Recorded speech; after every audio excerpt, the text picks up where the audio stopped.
All right, so time to talk about work and force. So remember, formulas will be on your reference tables. So you don't need to memorize them per se, but you should be familiar with them because if you don't recognize the equation, then you won't know what to do with it. So remember that force is equal to mass times acceleration. Okay? Um, and we can also say that if the acceleration is due to gravity, so then we could say that force is equal to the mass of the object times the acceleration due to gravity, which is g. That's going to be 9.8 meters per second per second. Okay? Or you might write that 9.8 meters per second squared. Okay? It's the same thing. All right? In this first equation, the acceleration is just going to be the acceleration, like the car accelerated at 5 meters per second squared. Here, if we're talking about gravity, like a falling object, then the acceleration is 9.8 meters per second squared on Earth. Other planets would have a different value for g. Now, we know that work is equal to the force of the object on the object times the distance that the force is applied. So like if you're pushing a box across the floor, for the force is how much you're pushing and the distance is how far you pushed it. Okay? Now, since force is equal to mass times acceleration, we can substitute in, and so work would also be equal to mass times acceleration times distance. So like they may give you the mass, acceleration, and distance and expect you to find the work. Okay? So, for example, let's say a student pushes a 10 Newton box. So here's our box, and it's 10 Newtons, and with a force of 4 Newtons. All right, so they're pushing with 4 Newtons. At the same time, student Y, all right, so we have more than one student, so student X is using a force of 4 Newtons. Student Y pushes the same box with a force of, let's say, 3 Newtons. Okay, that's student Y. All right. Oh, but in the opposite direction. So you got to read carefully when you're doing these things. So they're pushing in the opposite direction. Okay. So 3 Newtons in the opposite direction. This is student Y. And this is student X. Okay. So what would happen? Well, the box is 10 Newtons. So the box is not going to move in this scenario. We have 4 Newtons plus 3 Newtons or minus 3 Newtons. So we have a resultant force of 4 Newtons minus 3 Newtons because this is in the opposite direction. So that gives us a 1 Newton force to the right, but it's not going to be enough to move the box. Okay, so you can have a resultant force or a total force and still not move the box. All right. So let's say this was multiple choice, and your choices were the resultant force is 7 Newtons, or the resultant force is 12 Newtons, okay? Or the box moves to the right, or the box moves to, the box moves toward Y, or the box moves towards X. All right, so these are your 4 options. Well, since these are in opposite directions, you have to subtract them. There's no way you're going to get 7 newtons. There's no way you're going to get 12 newtons. Now, so the net force here is 1 newton towards y.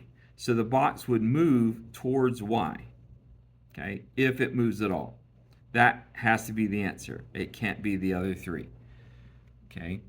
Please do not memorize any answers I give you here because I am changing things. You need to know how to do it, not memorize what's in the video. All right, moving on.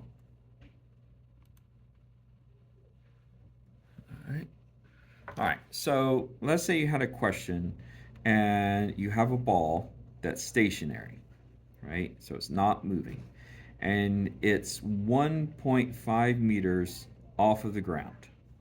Here's the ground. All right, and this is a 1.5 meter distance. So you drop the ball and it's going to hit the ground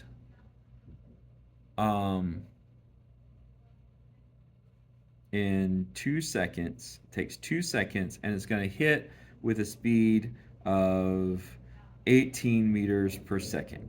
That's its velocity when it hits the ground.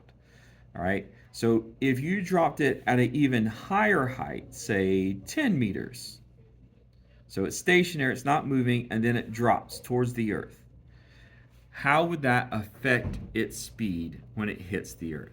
So what you have to remember is, as we said earlier, gravity is on Earth is 9.8 meters per second squared, or 9.8 meters per second per second. Same thing, just different ways of writing it. Okay. Now what that means is for every second that the object falls, its speed increases by 9.8 meters per second squared. So after 1 second, the ball would have a speed of 9.8 meters per second squared. After 2 seconds, it would have a speed of 19.6 meters per second. After 3 seconds, it would have a speed of 19 plus 9 would be 28 plus 14, so like 29.4 meters per second, and so on. Every second that it falls, the speed increases by 9.8 meters per second. Okay, that's what acceleration means. Now, so the farther up the ball is, when it starts to fall, the faster it's going to fall. Now, for our purposes, we're going to ignore friction.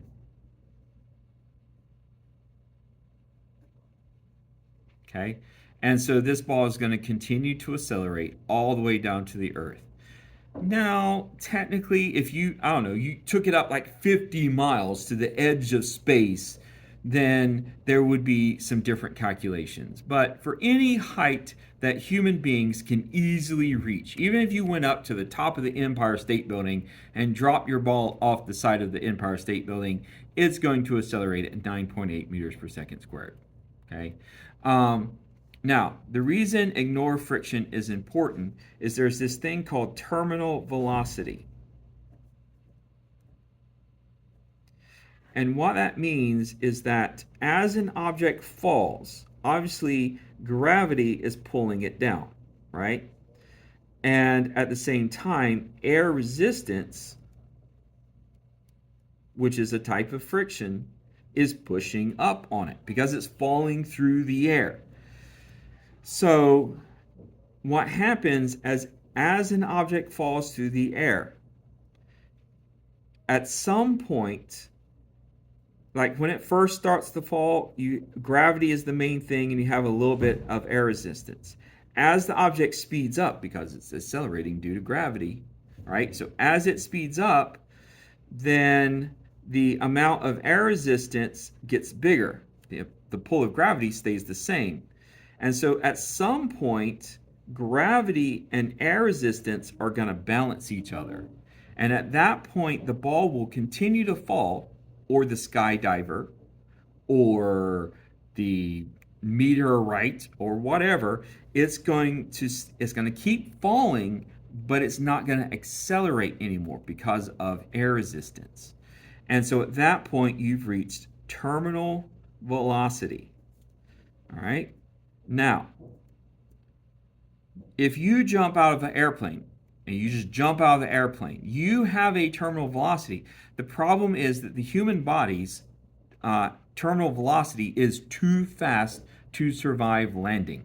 Okay? So instead, when we jump out of an airplane, we have this thing called a parachute. Okay? And what the parachute does is it increases. What do you think it increases? Right? Air resistance, right? It increases air resistance. And because it increases air resistance, you have a lower terminal velocity. Okay? And so that means you can land safely. Right? That's what parachutes do. They increase air resistance and lower the terminal velocity. All right? All right, now we're going to detour a little bit and probably come back to some physics, but right now we're going to do a little chemistry. So let's say you have an atom of, say, carbon. All right, we look at the periodic table, right? Carbon is right here. It's in group 14. So that tells us, let's see here, it has 6 protons. And if it has the atomic number equals 6, that means it has 6 protons. And a neutral atom, okay, if it has 6 protons, then it will have 6 electrons, if it's neutral. Now, carbon, remember we talked about isotopes in the last video. So carbon can sometimes be carbon 12, or carbon 13, or carbon 14, and there are others. Those are just the 3 most common ones. All right, so if it's carbon 12, it's going to have, it always has 6 protons, right? Every carbon atom in the universe is going to have 6 protons. Aliens might call it something else, but we call it protons. All right, now carbon 12, this is the mass, remember?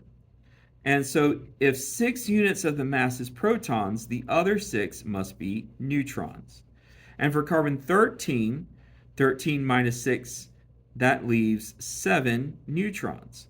And this, if it's carbon 14, then you would have 8 neutrons. Okay? So if we wanted to draw a model, let's go with carbon 12. That's the most common. And so it would have 6 protons, 1, 2, 3, 4, 5, 6. And it's going to have 6 neutrons, 1, 2, 3, 4, 5, 6. All right, so this then would be what we call the nucleus.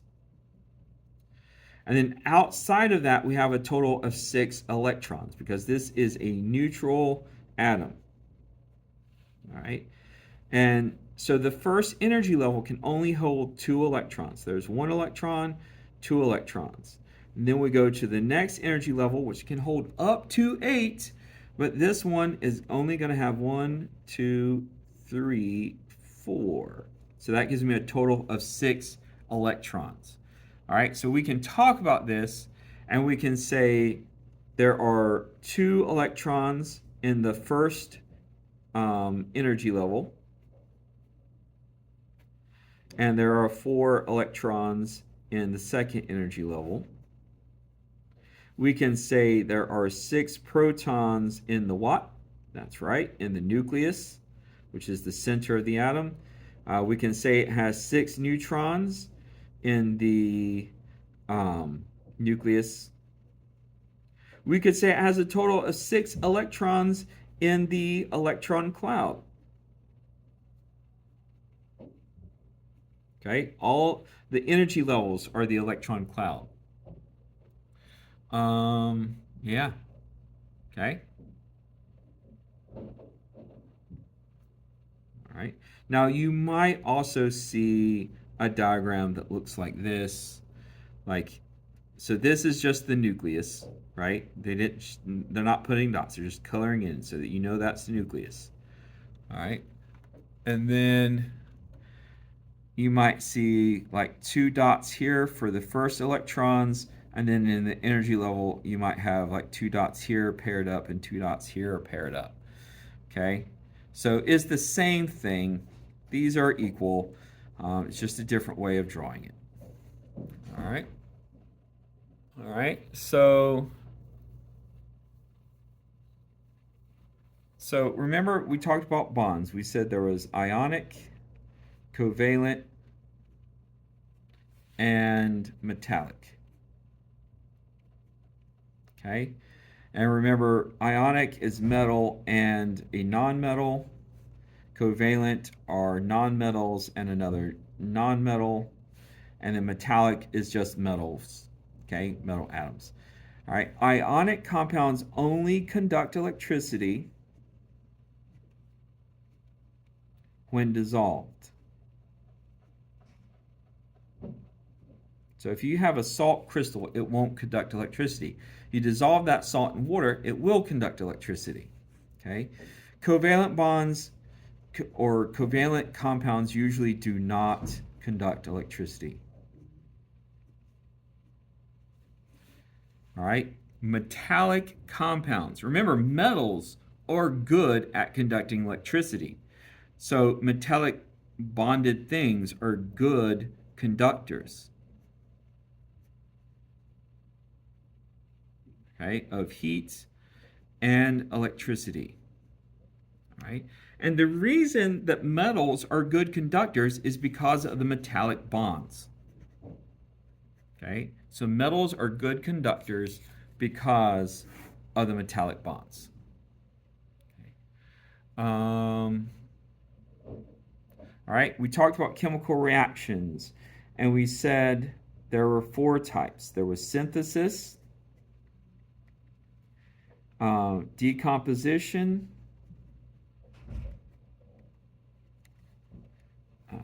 then there are what we call replacement reactions. So there are single displacement. Now you might also see that written as replacement.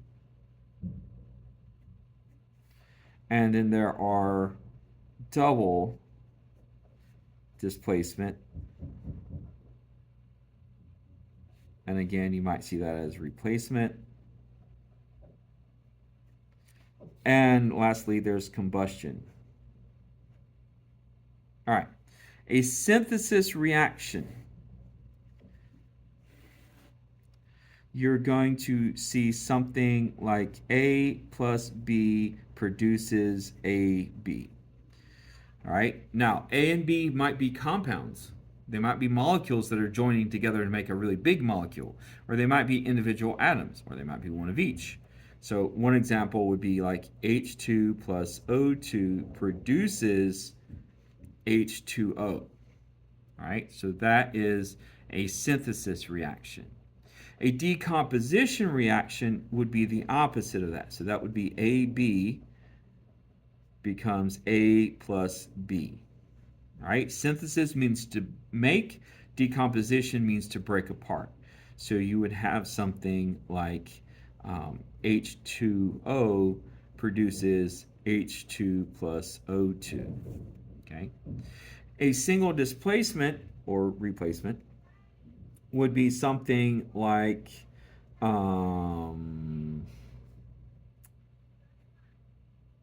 KCl plus sodium. All right, and what's going to happen is you could have the sodium and the potassium. They're both metals, so they're both positive ions. They're going to switch places, and you're going to end up with NaCl plus K. Okay? So you might write that as AB plus C equals CB plus A. Now, it could also be, in this case, the C replaces the A. But you could also have AB plus D equals AD plus B.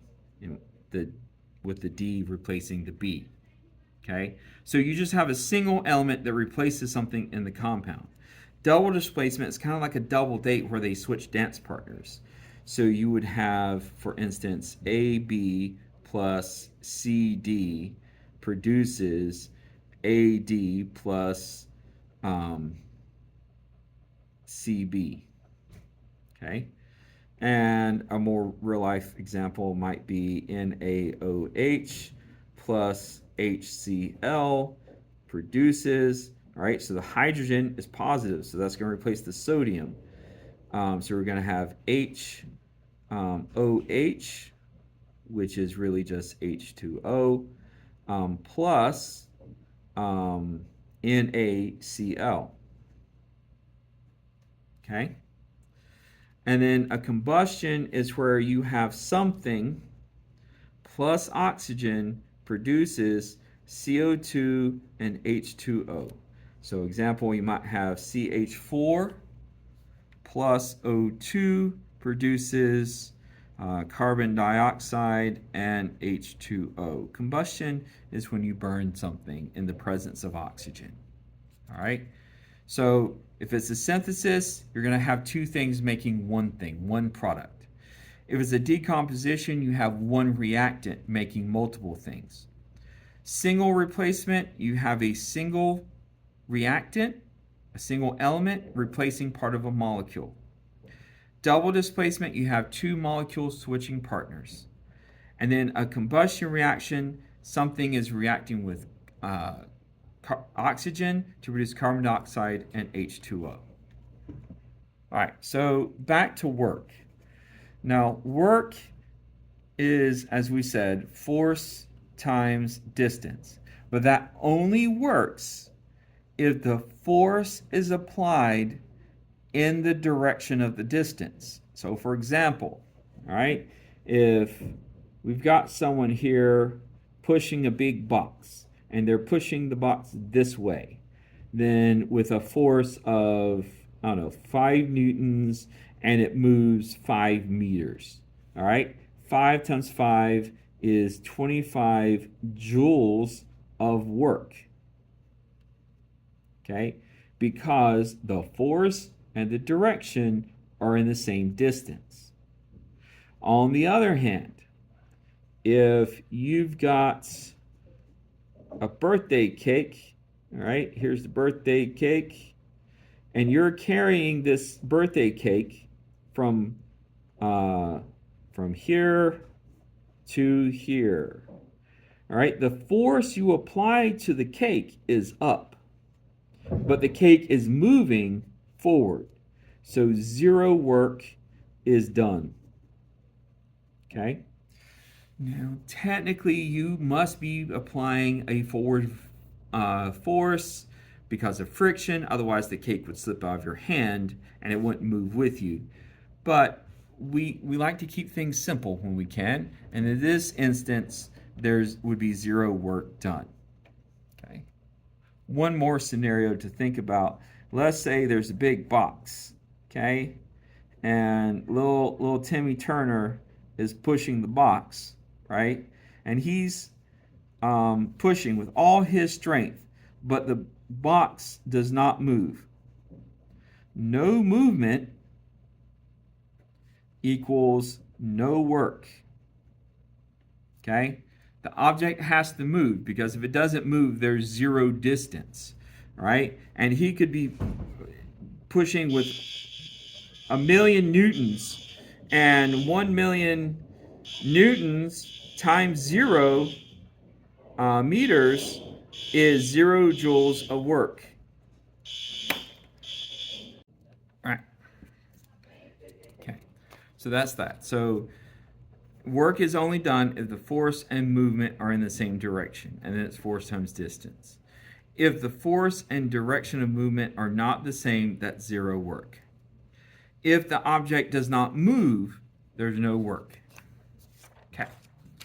Next topic. All right. Now, in the previous video, we talked about something called a series circuit. Now, the other kind of circuit is what we call a parallel circuit. So there's series and parallel. So in a series circuit, right, you have the battery source or the power source.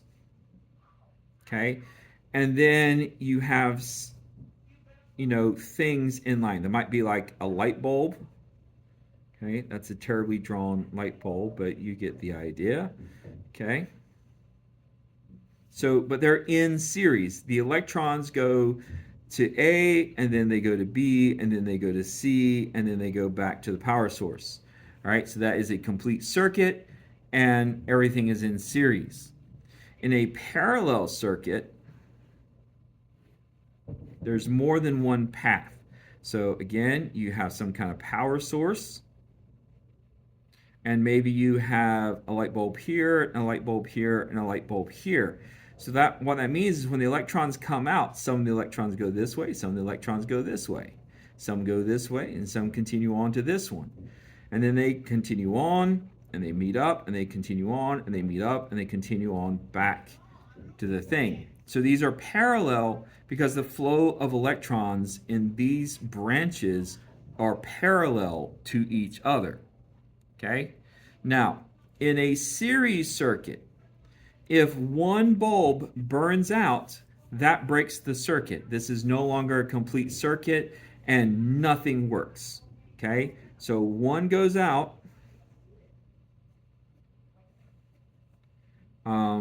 They all stop working. Now, if you've ever helped with the string lights, okay? Maybe for a holiday, maybe for your back patio, I don't know. But you have these string lights and you have these little lights on them.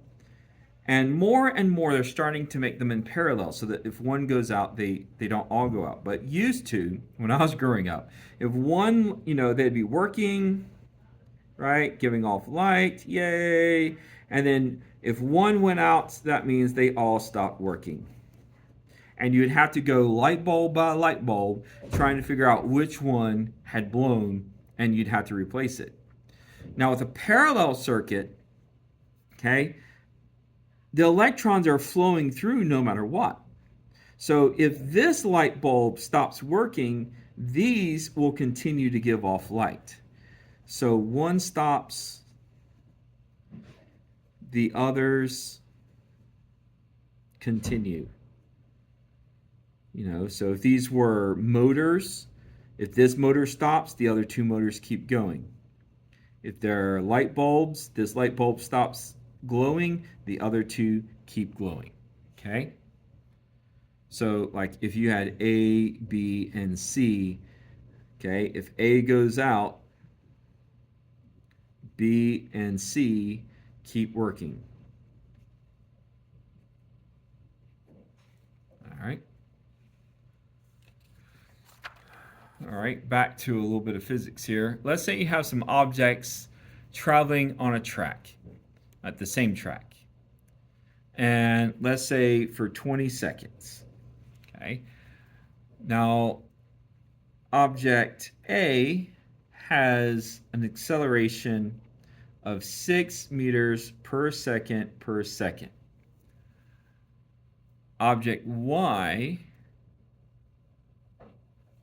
okay, so, oh, no, not Y, B. Object B has an initial velocity of 0 meters per second and a final velocity, so this is VI, and then it has its VF, or final velocity, is 25 meters per second after 10 seconds. Okay, so how does its acceleration compare to object X's? All right, so this should be 20 seconds. My bad. All right, so we have this track. We have 2 lanes, and let's say we have 2 cars. All right, A and B. Now A has acceleration of 6 meters per second. Okay, so A's acceleration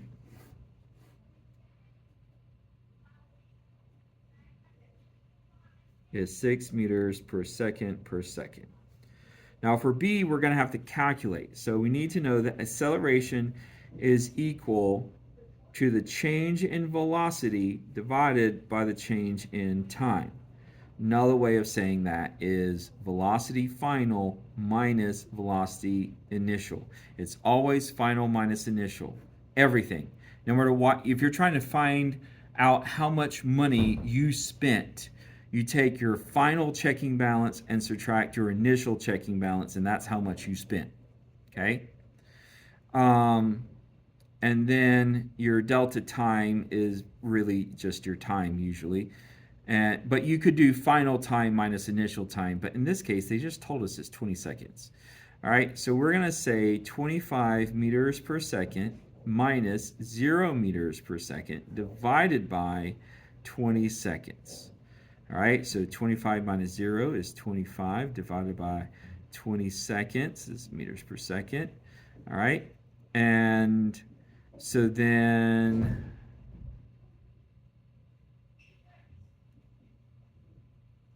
this should be 1.25 meters per second, okay? And so we put that here.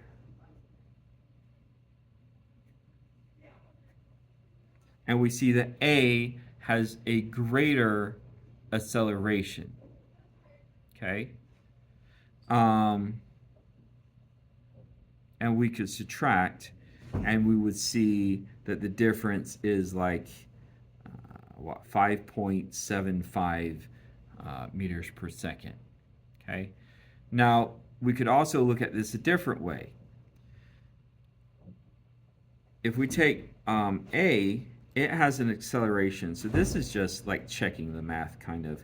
So A has an acceleration of 6 meters per second. So we know that 6 meters per second equals, we're going to assume probably that initial velocity was 0, and the problem doesn't tell us the final velocity. So we have VF minus 0 meters per second, but we know it was 20 seconds. All right, so now we're going to multiply both sides by 20, and that's going to give. All right, so we're going to multiply both sides by 20 seconds. And so we're going to have 6 meters per second times 20 seconds equals VF, right? And so then 6 times 20 would be 120. These seconds cancel out. Meters per second equals VF. So 120 is definitely more than 1.25. So A is by far going to have a greater acceleration. All right, we have 2 more review questions here. All right, so remember Newton had 3 laws. First law, whatever the motion is, the object remains in that motion.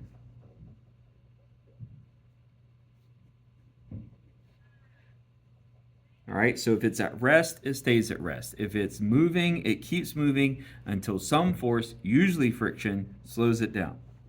Newton's second law says that force is equal to mass times acceleration, okay? Or another way of representing Newton's second law is that the acceleration is equal to force divided by mass. And what that means basically is if I use more force, I get more acceleration. Okay? If I have more mass, I get, so in this case, more force, more acceleration. If I have more mass, I have less acceleration. Okay? Now, obviously, if I increase these both, then, this will increase. If I decrease both of these, this will decrease.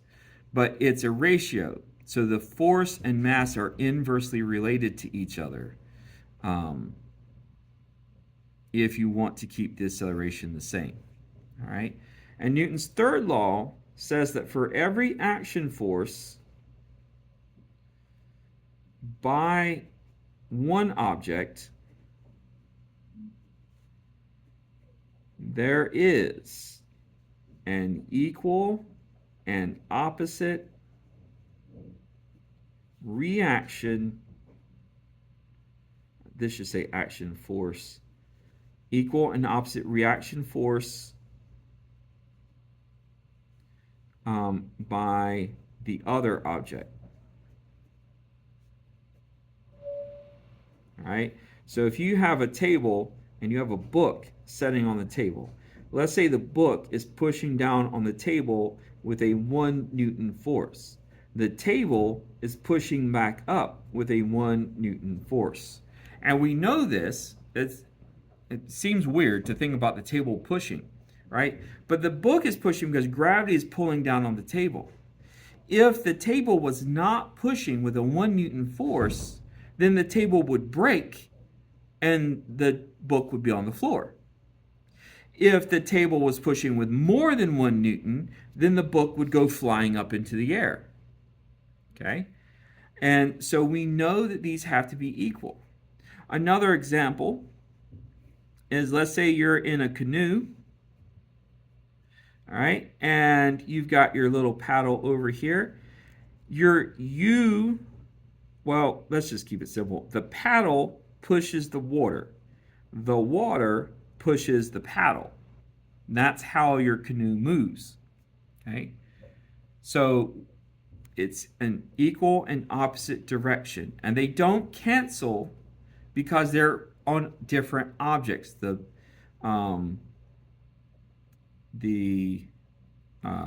oar is pushing the water is pushing the oar. So that brings up an example. Let's say we have a car, all right? And on this car, we put a fan. Here's my fan. And the fan is blowing air this way. Now that means the air is also pushing on the fan. Equal and opposite. So in this scenario, the car will move. Okay? It will move forward, opposite the direction of the fan. So then what would happen? Let's say I attach, all right, this is attached to the car, a piece of paper here that's going to catch this like a cell. So now we have the air pushing on the fan blades and the fan blades pushing on the air. But we also have the air pushing on the paper and the paper pushing back. So what that means is, because these forces are equal and opposite and these forces are equal and opposite, they all cancel. And this car no longer moves. I don't care how many Bugs Bunny cartoons you've seen of Bugs Bunny on a raft, right, with the sail, right, and Bugs Bunny is sitting there with a fan, or maybe Bugs Bunny is huffing and puffing on the sail. It's not going to work, okay? So if the sail is attached, it's not going to move, okay? Because everything cancels out. All right, last question for this review. This unbalanced equation represents a chemical reaction. So let's say you have H2 plus O2 produces H2O, and you need to balance this equation. All right, now for the exam, you won't need to balance, but you will need to know if it is or is not balanced. So for example, here we have hydrogen and oxygen. On the reactant side, remember this is the reactant side, this is the product side. That should be a P, not an R. So we have 2 hydrogens and 2 oxygen on the product side. Okay, a reactant side, sorry. On the product side, we have 2 hydrogens and 1 oxygen. That is not balanced. And the law of conservation of matter says if I have 2 oxygens over here, I have to have 2 oxygens here. If I have 2 hydrogens, I have to have 2 hydrogens here. So what I'm going to do is I'm going to add another box. Remember, everything is in a box, just like the grocery store, and I cannot change what's in the box. I can buy more boxes, but I cannot change what is in the box. So I'm going to buy another box of H2O. Now I have 4 hydrogens and 2 oxygens. Okay? Now you're like, oh, but no, the hydrogen's not balanced. All right? So I'm just going to go and buy another box of hydrogen. So now I have 4 hydrogen and it's balanced. So we would rewrite this 2 molecules of H2 plus 1 molecule of O2 plus 2 molecules, produces 2 molecules of H2O. This is a balanced equation. Now, you don't have to balance, but you have to know if it is or is not balanced. So, for example, if you were given 2Hg, that's a G, O, produces Hg, which is mercury, plus 2O2. So maybe you were given this is answer choice A and this is answer choice B, and maybe you're given HgO produces H2 plus O2. All right, so what you do on your scratch paper is you list your elements. Mercury and oxygen. I have 2 and 1. I have 2 and 4. That is not balanced, so that cannot be the answer. You list your elements. I have 1 and 1. I have 2 and 2. That is not balanced. Okay? So that's all you've got to do is you got to be able to tell if the answer choice is or is not balanced. Yeah.